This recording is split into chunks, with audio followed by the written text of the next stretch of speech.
Okay, so tonight I will be talking about nonviolent communication as a Spiritist tool.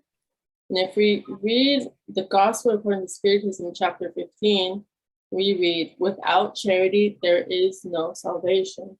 And when we talk to people with compassion and love, that is a wonderful way of practicing charity. So that's what we're going to be talking about tonight. In our words, how can we use our words as a form of charity to our brothers and sisters?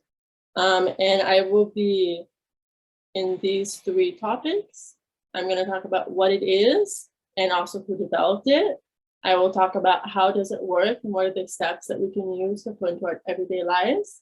And then let's use it. Let's talk about some advantages of it and more connections to Spiritism. I will be talking about an introductory to nonviolent communication, also as just a student, because I'm also still learning. And I said introduction because this year and next year, our friend Ricardo is also going to be giving lectures on nonviolent communication in more depth. He's going to be doing 4 of them. So you guys are going to be hearing a lot about nonviolent communication. So it's a really interesting topic. So again, today I will be introducing it and giving some of the bullet points of it.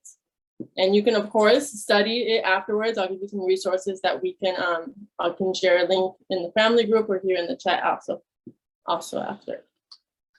So let's look, what is it? So we have here Marshall Rosenberg, who wrote the book Nonviolent Communication that we have right here. This is really the main source of this. You can also see it on YouTube. There's a 3-hour seminar that he gives actually here in San Francisco. That's an excellent resource to watch over and over again. He developed nonviolent communication, and let's put that he didn't create nonviolent communication because really talking with compassion is not something new, okay? But he developed it in a way that it makes it more organized for us to understand. It is a communication tool designed to increase empathy and improve the quality of life. And a little bit of his background, he has already passed away, but he had a PhD in clinical psychology. And one of his one of the people that he looked up to was Carl Rogers, also a psychologist. And Carl Rogers was one of the founders of what they call person-centered therapy, which means that in a therapy session, it's the client who talks the most. And then the therapist would reply, kind of asking them, is this what you mean? Is this what you're feeling? So it's really very person-centered. And that's what kind of inspired him to go ahead and develop this. And this was developed in the beginning of the 1960s and early 1970s. And I would like to read a dialogue for us to understand more about nonviolent communication in action, like a real case. There's many cases here in this book, so I'm going to read a dialogue right now.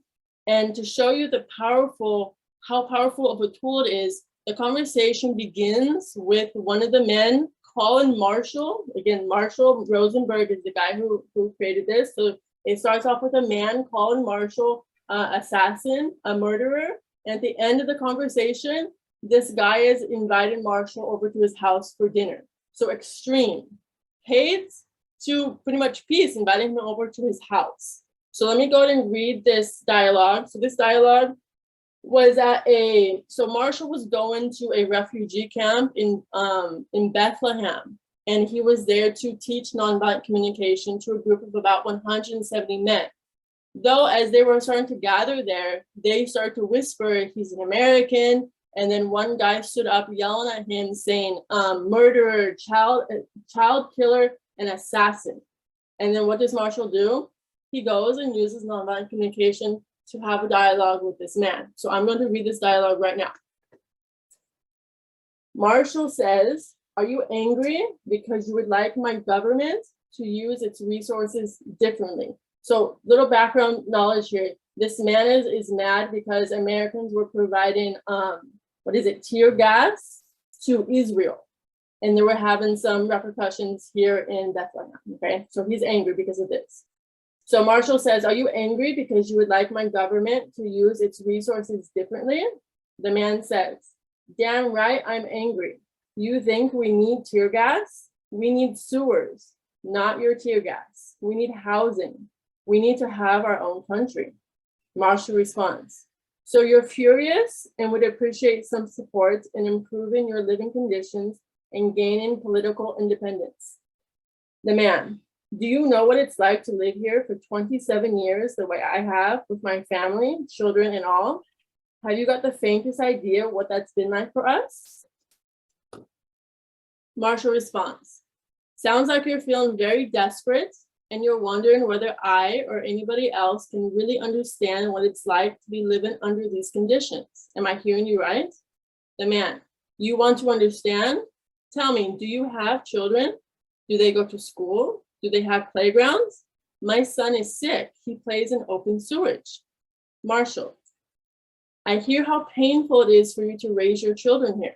You'd like me to know that what you want is what all parents want for their children, a good education, an opportunity to play and grow in a healthy environment. The man, that's right, the basics, human rights. Isn't that what you Americans call it? Marshall says, you'd like more Americans to be aware of the enormity of the suffering here and to look more deeply at the consequences of our political actions. So here in the book, it says that the dialogue continues for 20 more minutes of the man expressing his needs and his feelings, and Marshall responded to him in recognizing those needs and those feelings. And at the end of the dialogue, the man invites Marshall over to his house for dinner. So we can see just, the difference, just because Marshall was using nonviolent communication to hear a person's needs. And he started by saying he's a murderer. So extreme cases there. So really what a difference that nonviolent communication can make, right? Talking with compassion and with love. Let's look at some of the components of nonviolent communication. Compassion is natural. So again, this is the book that this is based on. Marshall says, compassion is our natural state of being. It's natural to feel joy in giving and receiving from the heart. So then he asks, what disconnects us then from this compassionate nature? Ways of thinking and communicating that are based on a dominance structure. So it's very common for our language to include judgment and judgment and dominance and aggression and comparison. And so then how can we stay connected to this compassionate language, even in very difficult situations, like the situation we just talked about, someone's calling you a murderer? By creating empathy and connection. And we can see that's exactly what Marshall did. So Marshall created these two different symbols, these two different characters to demonstrate a kinder language and a language that's a little bit more aggressive. So he says the giraffe has a large heart and is compassionate.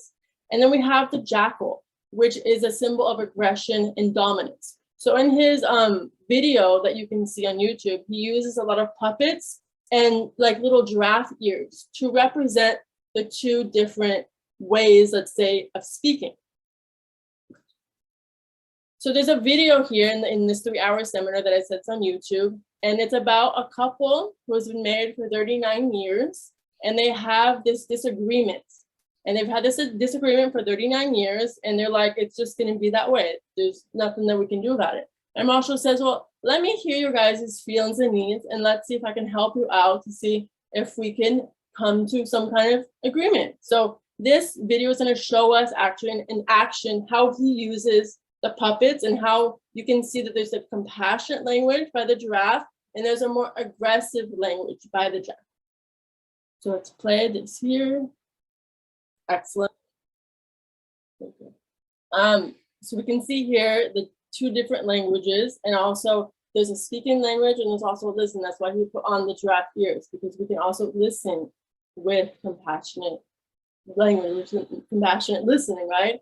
And so we can see here also that nonviolent communication is not necessarily a technique to end disagreements, but it's a tool for us to find that connection between the two parties, to find that empathy between them, because then a solution is going to naturally unfold, okay? And if you look in this video more, they have the solution later. So it's very important for us to know that that connection is there, and both parties understand each other, then they want to find a way to resolve it. Lots of times we work backwards and we want to find a solution first.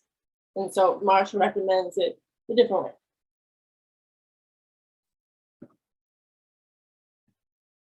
Let's look at Spiritism and NVC.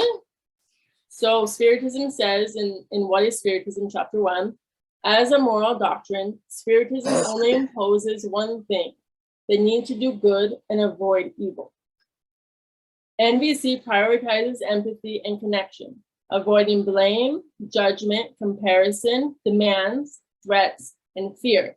So we can see that both of them are trying to do good and avoiding evil. Let's look for moral progress. Spirit's Book question 788. How can intellectual progress lead to moral progress?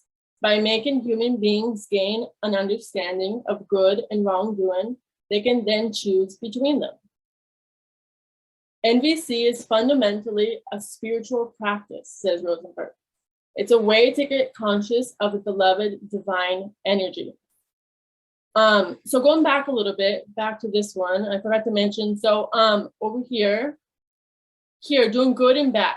We have to also remember that doing good is not only in the actions, but it's also in our verbal, right? And also our thoughts as well. We are responsible also for our thoughts and for our words, not only just for our actions when we're trying to be charitable, right? When we're trying to work on that virtue of being charitable. And Spiritism helps us be happy by understanding the laws of God and by feeling consoled for some of the pain and suffering that we go through in life. And one of the struggles that we have as humans is that communication with other people, whether it's at work, at home, or neighbors. And so NVC really has this strong match because it's an application of knowing ourselves better, being less judgmental, having compassion, and believing that we're all equal towards God, because we all have these feelings, we all have these same needs. So that's why NVC is really a tool to help us be more charitable, right? And that's what Spiritism is teaching us, is to be charitable. So going back forward here. So it's also very interesting that Rosenberg, right, Marshall says that this is a spiritual practice, because lots of people start this technique, nonviolent communication, as a mechanical technique. There's 4 steps, which we'll go in the next session. So there's 4 steps, okay, let's follow this. But then they start to feel something else. They start to feel that connection. Because why? Because you're trying to understand the other person. You're feeling empathy, you're listening to their feelings, you're listening to their needs. And so they start to feel something deeper, a spiritual connection. So that's why it's really very spiritual, very connected to Spiritism, because you're feeling compassion towards the other person. It's no longer a mechanical technique. Also, many people who study nonviolent communication say it's very complementary to Christian faith and to Buddhism. Why? It's because that's what they teach. They teach charity, they teach fraternity, right? So that's why they're so aligned.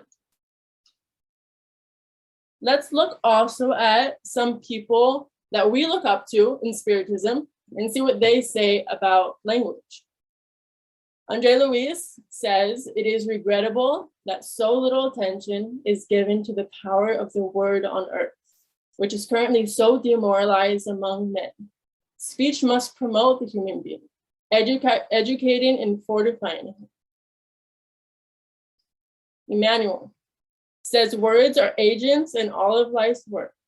Let us direct them towards others with the balance and the tolerance with which we want them to come to us, right? We want to be treated. We want to treat others as we want to be treated, basically. It's nothing more than the golden rule. Joanna says, in the current terrestrial plane, the feeling of compassion is scarce. Immersed in one's needs, one is oblivious to those of one's brother. So a lot of selfishness, right? We always, not always, but it's common when we're selfish, we think of our own feelings first, right? And compassionate language wants us to think of the other person's feelings and needs, feeling the empathy and that compassion and that love. Jesus taught love and fraternity above all else, right? Again, the golden rule, it all comes down to the golden rule. And communication is a divine gift. Let's remember that. It is a divine gift for us to communicate. And language is such a beautiful thing. Also, we have to think that there's also two different, we have the spiritual plane and we have here the physical plane. So we think that we're talking and we're communicating, and let's say that we're not communicating very well. We're gonna have maybe some problems. Let's say, I don't know, we're having some issues with our neighbor because of our communication. So we have an effect here on earth, but also what spirits are we attracting, right? We learn about affinity of spirits. Is our language, is our communication attracting good spirits or maybe not so good spirits? So it's also in both planes, not just here, but in the spiritual world plane. Okay, so let's look at now, how does this work? So I'm gonna break it down, but also just a summary kind of, because as I said, our friend Ricardo is gonna be given a lecture on each one of these steps. So he's gonna give 4 lectures. So he's really gonna dive into each one of these. So it's gonna be good stuff. So 4 steps now: observation, feeling, need, and request. Observation is a factual statement that is devoid of evaluation, judgment, or blame. Now, I'm gonna have a couple of, it's like a test, not a test, but let's review, okay? So tell me whether this is an observation or evaluation, because remember, when we're using nonviolent communication, and the first step is observation, it's very important that this observation is void of judgment, okay? It's just a fact, okay? You're telling the other person, this fact that happened makes me feel this way and I need this way.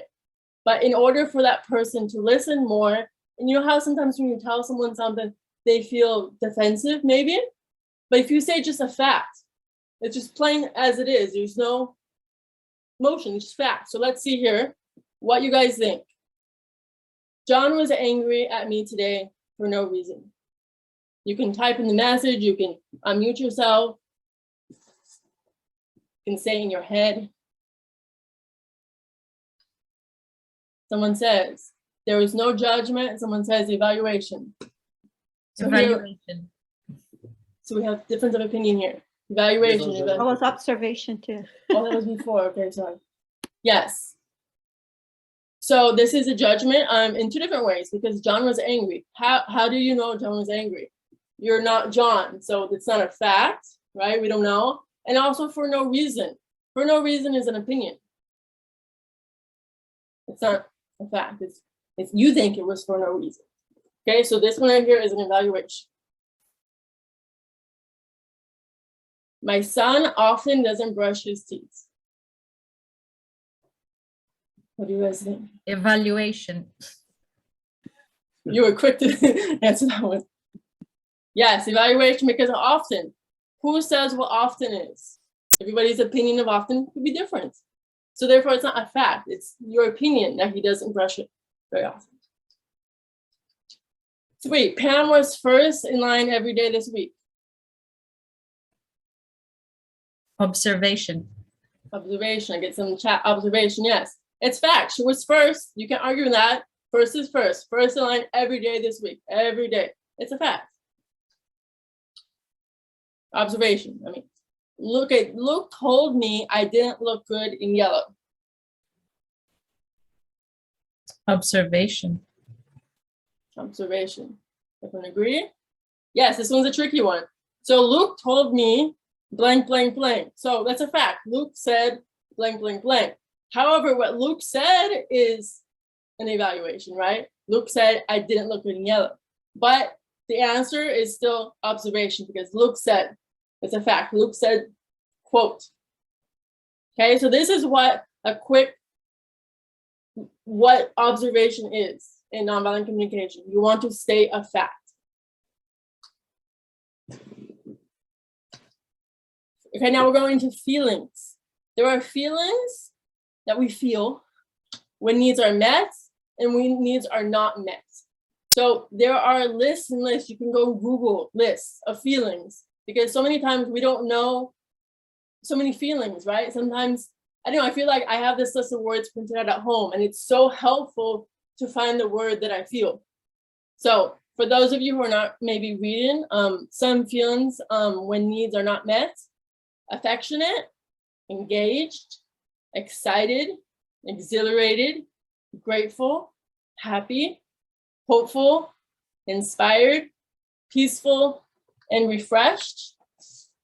And a couple from feelings when needs are not met: afraid, annoyed, angry, aversion, confused. Okay, the list goes on. You can literally go and find pages and pages of feelings. Let's put that into practice.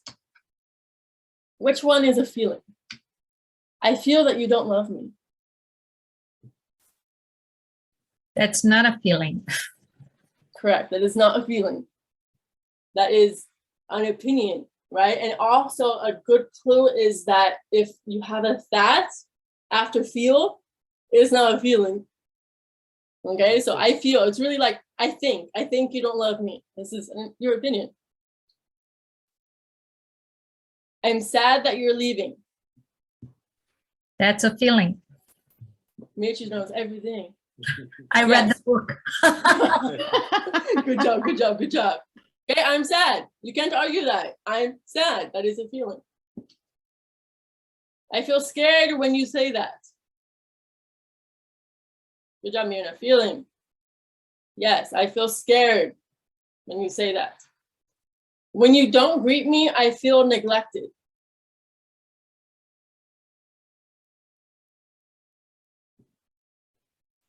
Mirna says feeling. What do you say, Beatrice? You're muted. You are muted. It's tricky. I think it's opinion. Yes, good. It's tricky here because feel, but the word neglected. So Marshall in the book says that neglected is not a feeling because it's implying that the other person, quote, did something to you. They're making you feel this way, but then you're not taking responsibility for your feeling. So he says that you should say, I feel lonely. So that feeling is more taking responsibility. Neglected implies that someone else did something to you. So we don't want that. Yeah, tricky stuff, exactly. Okay, now we go into needs. So these are the main categories of needs. And under each of these needs, if you go look in the book, if you go look online, Google it, there are subcategories. So for example, under physical well-being, we have air, food, rest.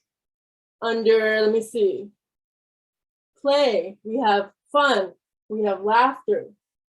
Under autonomy, we have to choose one's dreams, goals, values, to choose one's plan for fulfilling one's dreams, goals.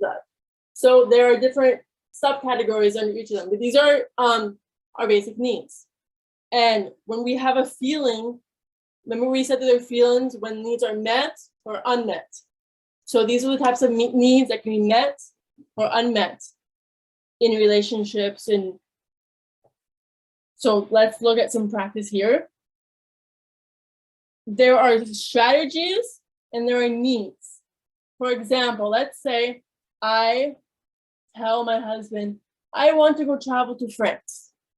Okay, this is a strategy, but really the need behind it is I need relaxation. I need peace. The strategy or the way that I want to go about it, the way I want to fulfill the need, the way that I suggest is let's go on vacation. So many times we speak in the form of strategy, but then it's helpful for the person to know what you really need. I need relaxation, for example. So let's look at some examples here, saying it as a strategy. So this is some person I got as an example in the book. After I finish my exams, can we all go eat at Olive Garden? So this is a strategy. Can the whole family come too? Olive Garden, this is like the mom or the dad answering. Olive Garden is so far away. How about we have a special dinner at home? Now let's look at it, saying it as a need. I need celebration and recognition for getting through a tough exam period. I need closeness and inclusion with my family. And then the parent answers, I need rest. I need ease and consistency at home. So when we say as a need, it's more understandable. So then a person can understand that they need celebration. So maybe we can't go to Olive Garden, but we can have a celebration at home. So when you understand what the person's need is, you can find out different ways of maybe fulfilling that instead of just, I want to go to Olive Garden. I want to go travel. Okay, the last one, requests. Positive and concrete actions. They are specific. Requests are not asking someone to stop doing something. They are not demands. So the other person can say no without fear of retribution. Which one is a request? I want you to stop drinking. Request. You say request. Nina says demand. No, Yes, so this is not a request because it's the demand. yes, because you're telling someone to stop doing something. So therefore it's not a request. I'd like you to drive at or below the speed limit. That's a request. Nina also says request. Yes, it's specific and it's a request. The person can say yes or no. I'd like to get to know you better.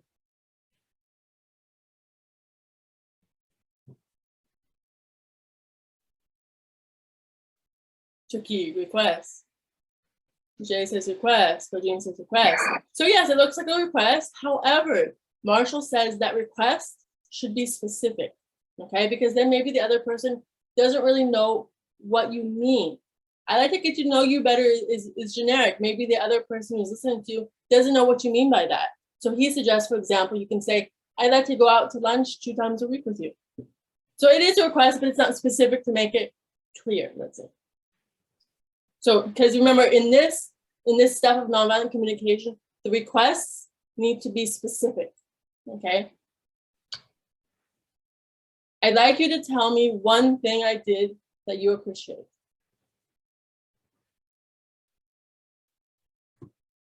A request. This one is a request. It's specific.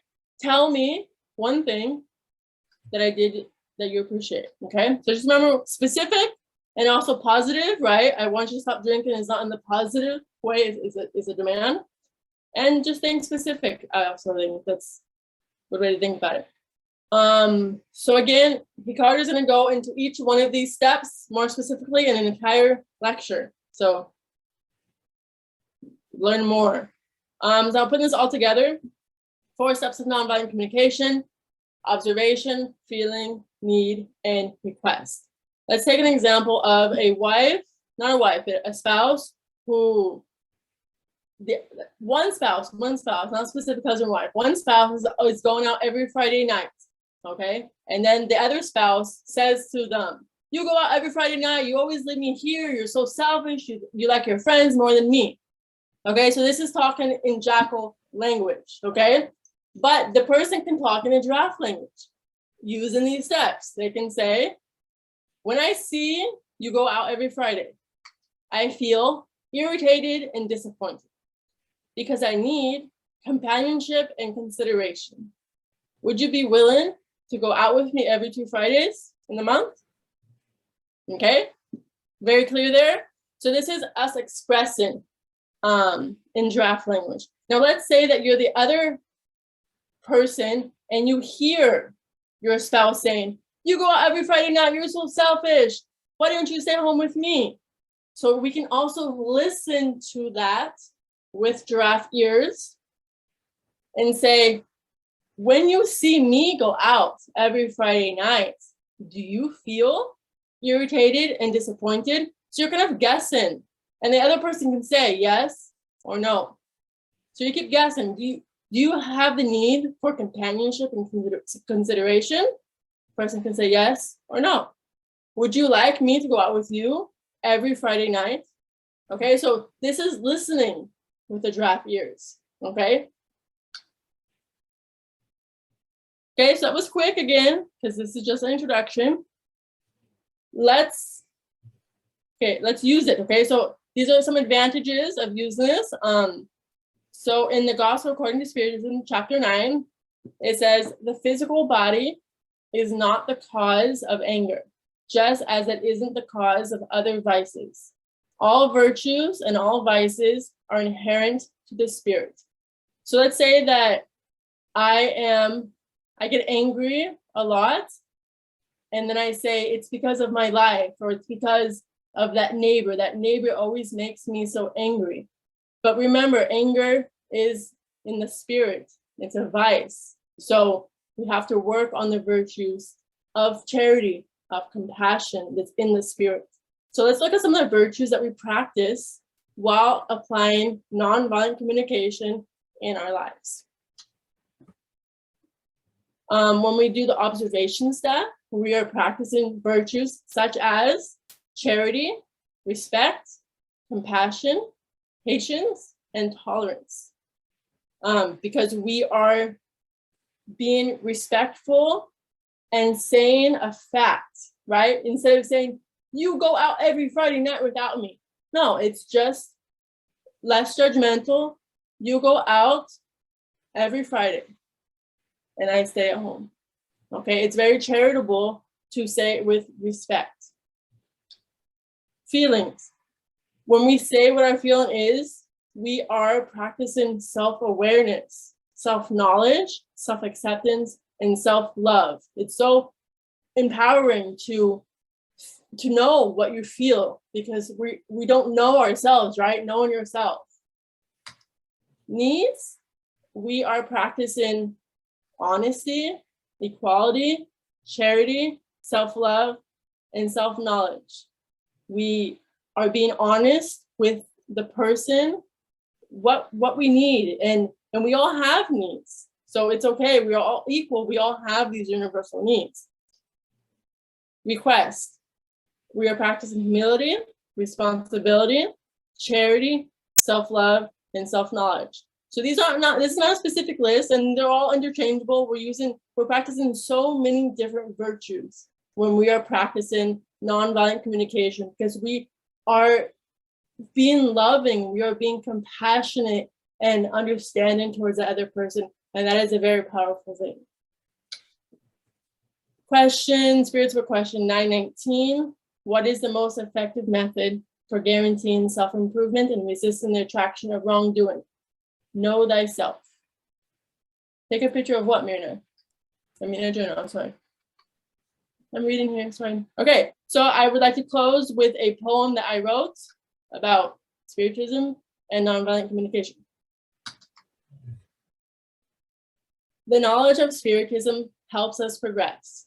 It helps us to become happier people. Oh yes. Being aware of God's universal laws consoles us during the effect after the cause. There are dozens of tools that help us improve, such as meditation, praying, studying, counseling, and even nonviolent communication. That guy Marshall knew compassionate language so well. 4 steps: observation, feeling, need, and request with help.